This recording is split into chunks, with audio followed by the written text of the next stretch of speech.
പയ്യാവൂർ കാഞ്ഞിരക്കൊല്ലിയിൽ യുവാവിനെ വീട്ടിൽ കയറി വെട്ടിക്കൊലപ്പെടുത്തി. കാഞ്ഞിരക്കൊല്ലി ആമിനത്തോട്ടിൽ സ്വദേശി നിതീഷ് ബാബുവാണ് കൊല്ലപ്പെട്ടത്. പരിക്കേറ്റ ഭാര്യ ശ്രുതിയെ ആശുപത്രിയിൽ പ്രവേശിപ്പിച്ചു. ബൈക്കിലെത്തിയ രണ്ടംഗ സംഘമാണ് പട്ടാപ്പകൽ കൊല നടത്തിയത്. സംഭവത്തിൽ പയ്യാവൂർ പോലീസ് അന്വേഷണം തുടങ്ങി.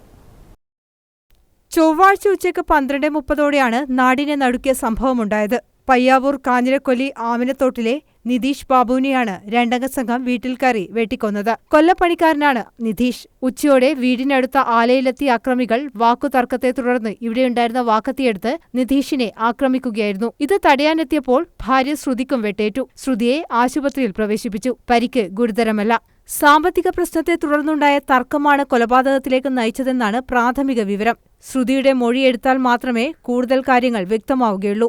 നിതീഷിന്റെ മൃതദേഹം ഇൻക്വസ്റ്റ് നടപടികൾ പൂർത്തിയാക്കിയ ശേഷം പോസ്റ്റ്മോർട്ടത്തിനായി പരിയാരത്തെ കണ്ണൂർ ഗവൺമെന്റ് മെഡിക്കൽ കോളേജ് ആശുപത്രിയിലേക്ക് മാറ്റും. സംഭവത്തിനു ശേഷം അക്രമികൾ ബൈക്കിൽ രക്ഷപ്പെട്ടു. പയ്യാവൂർ പോലീസ് അന്വേഷണം ആരംഭിച്ചിട്ടുണ്ട്.